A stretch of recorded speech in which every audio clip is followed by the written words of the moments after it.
The presidential election of 2000 and George W. Bush's presidency.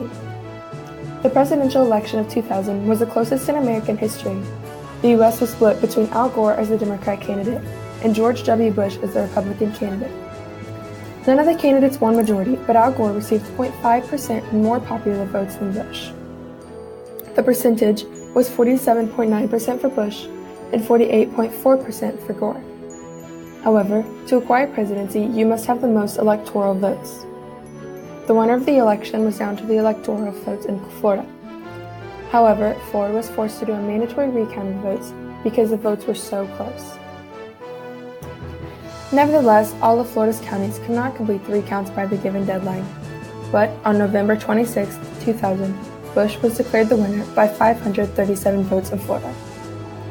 On January 20, 2001, Texas Governor George W. Bush leaves Texas to become the 43rd President of the United States.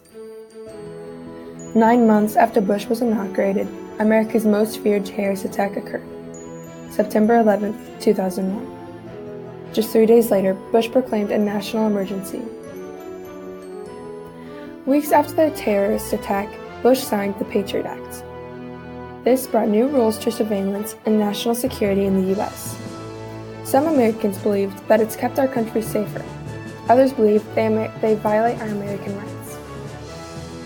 In 2003, Bush ordered the United States to invade Iraq as a means to overthrow Iraq leader Saddam Hussein, because he was accused of supporting terrorist groups and having large amounts of WMD, or weapons of mass destruction. George W. Bush was well known for his speeches given in times of confusion and hardships. The biggest three include his speech in Texas House after Bush's first score was decided, Bullhorn speech at Ground Zero just a few days after 9/11, and his address to a joint session of Congress, which led him to his second term. Bush then won re-election against John Kerry in 2001, but his second term was not quite as successful as the first. In August of 2005, months after Bush's inauguration, Hurricane Katrina hits, with almost 2,000 deaths in America's Gulf Coast region and millions of dollars in repair. Some Americans were not happy with the way the president reacted. They believed that he did not respond soon enough. The Great Recession occurred in 2008, a time period where there was a decline in the economic growth.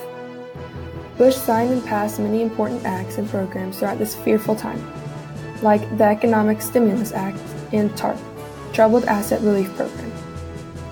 All presidencies come to an end. Bush's was in 2009 when President Obama was inaugurated.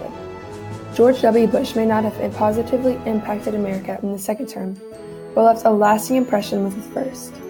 Some would even say that he was a better president than his father, George H.W. Bush.